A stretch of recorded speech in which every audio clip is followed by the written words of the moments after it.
এই যে বিপিডিবির যে ভর্তুকির পরিমাণ 32,000 কোটি টাকা, এটা তো সম্ভব না। তো ওই জন্য ওই যে আইপিপি যেটা ওই যে 2010 সাল আর আইপিপি, এটা হচ্ছে লেদাল কম্বিনেশন। অনেকে বলছেন যে আমি বই লিখছি আইপিপির, কি বলে, আইপিপি এবং আইপিপির ফাইন্যান্সিং এর ওপর। কিন্তু এইটা একটা খুবই বাজে কম্বিনেশন। একটা কালো আইন আর একটা ভালো পদ্ধতির মিশ্রণে যা হয় তাই আমাদের দেশে হয়েছে।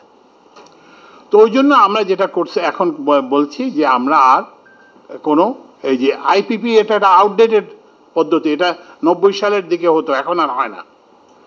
এখন আমরা একটা ভিন্ন পদ্ধতিতে যাচ্ছি, সেটা হচ্ছে যে মার্চেন্ট পাওয়ার প্ল্যান্ট, যে আপনি বিদ্যুৎ কেন্দ্র স্থাপন করবেন এবং আপনি আপনার পছন্দের গ্রাহকের কাছে এটা বিক্রি করবেন, যারা বড় পাওয়ার কনজিউমার, যেমন ধরেন স্টিল মিল, বিক্রি করবেন এবং আপনারা নিজেরাই ঠিক করবেন দাম কত হবে।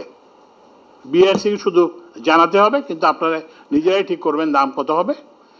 এবং শুধুমাত্র, এবং যেহেতু আপনাদের নাই, ট্রান্সমিশন ডিস্ট্রিবিউশন লাইন নাই, সেই জন্য আপনারা ওই ট্রান্সমিশন ডিস্ট্রিবিউশন লাইন ব্যবহার করার জন্য উন্মুক্ত করে দেওয়া হবে। এবং আপনারা একটা ওই যে অন্য বিপিডিবি যেরকম জন্য যে হুইলিং চার্জ দেয়, সেরকম একটা হুইলিং চার্জ আপনারা দিতে হবে।